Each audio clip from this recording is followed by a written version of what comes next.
Bars is back. Sam Ant. Oh God. What's up with you? Hip Hop Uncensored is the vibe, so subscribe. Hip Hop Uncensored is the vibe, so subscribe. Oh God, driving Sam Ant riding passenger side, and you heard it out the mouth of the greatest rapper alive. Interested in promoting your brand, business, or talent on Hip Hop News Uncensored? Hit me up right now at advertise@hiphopun.com. That's advertise@hiphopun.com. Hit me ASAP. Very affordable rates. Now to our regularly scheduled program. Let's get it. Tell the story because you know a lot of times again you don't see that at all, and they stepped out and gave us the opportunity. Right now, 2004, you played Michael Jackson in Man in the Mirror. I knew that was coming. Yeah, and I heard you. One, you had a hard time on social media from the backlash, but you also been on record defending Michael Jackson. Could you speak on playing him and defending him from some of the stuff, the allegations against him? Okay, well, first I'm gonna defend myself. No, when I did that, when they called me for that movie, it was weird. They called me for the movie. I went. I just met. I ain't auditioned nothing. I just went and met. I couldn't believe they were really doing a Michael Jackson movie. And I was like, yo, y'all know I'm 6'4", right? They was like, right. Yeah. I'm like, okay, cool. So I go in. I meet with the director. He's just real earthy guy. He's real like, we just want to channel in the love, and And I'm like, all right, cool. So we meet, and that was it. I leave. I'm not thinking anything. 2-3 days later, I get the call. Yo, they want you to do it. They want to offer you, and and boom, when they came, the money they came with, I was like, for real? They want to give me? I was like, okay. So this is pre-social media. There's no social media at the time. So we went to do it in Canada, and I'm like, yo, we need to bring somebody from LA, to do. No knock on the Canadian people. I just knew at that time. I said, we need to bring someone from LA to do makeup. I knew some people where it wouldn't look crazy as it ended up looking.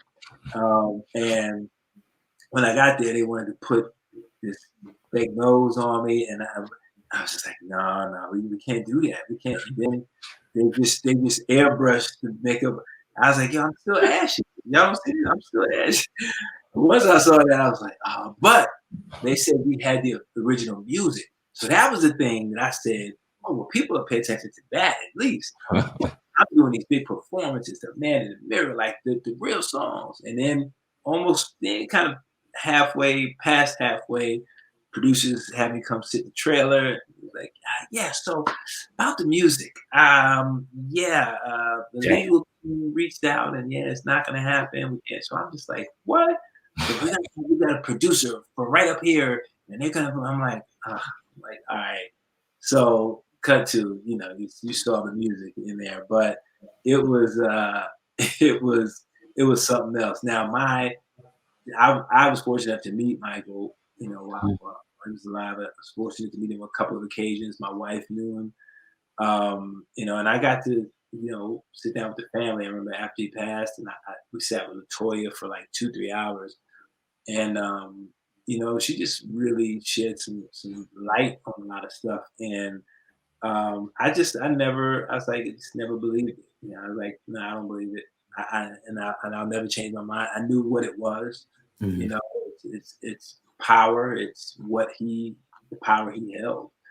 And it just, I'll just say, it had to be disrupted. So as far as what was the allegations, I never believed it. When you have FBI raid you without you knowing, and you don't find nothing, and you kind of got to go, okay, dang, they raided you several times, they still didn't find anything. They did forensics on the computers, all that, nothing.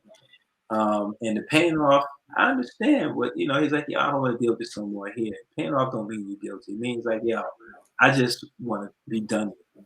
And then you find out later, the father kills himself, and the kid says, yo, I lied, So, yeah, I'm always rocking Michael. Yeah, salute to the Jackson family. Some of them are friends of the show, so we always rock with the Jackson family and Mike as well. Yes. One of your best roles. Don't listen to the media. They're horrible people. Damn. My man. Now, one of your most famous roles was playing Flex Washington on the show One on One. And the message was very powerful. Even if you were just a kid watching the show and enjoying it, you're a single black father on a show with a daughter, raising a daughter and doing a damn good job at it. Talk about getting that role and talk about, did you know at the time the significance of what you were playing and what you were standing for at the moment? Well, for that show, a lot of people don't know I created that show. I was cast into it. I brought in the showrunner. I met with several showrunners and brought in Unetta Bloom, God rest her soul. She passed away. But the show originally was over at ABC.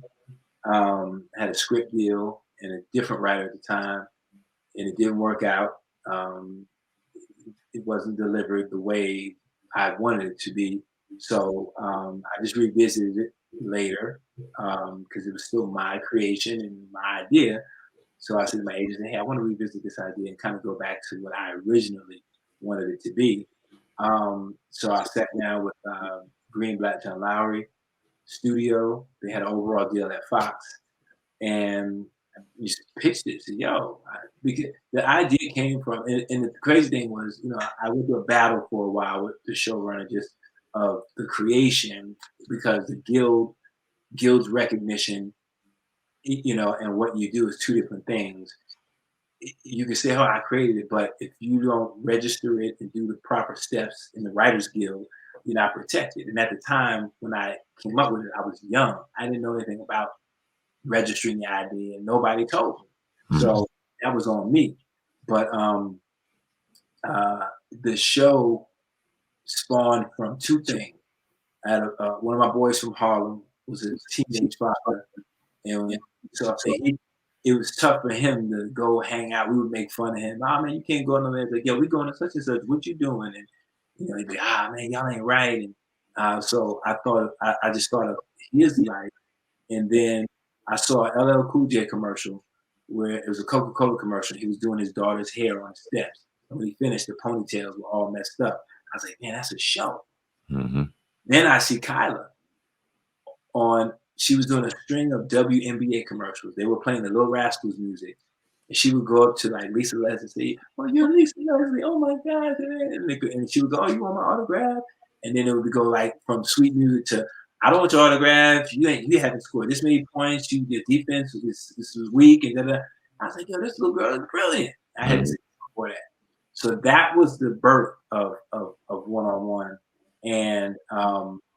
And then I just pitched it on a Tuesday. On Friday, they said, yo, we want to do it.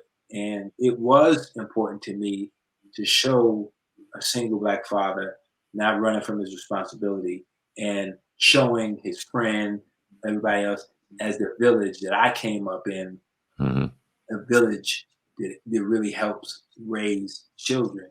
But I just wanted to do it in a fun way. The idea wasn't new as far as, a father taking the care, because we had so many shows like that, Right. But I just wanted to give it a different spin.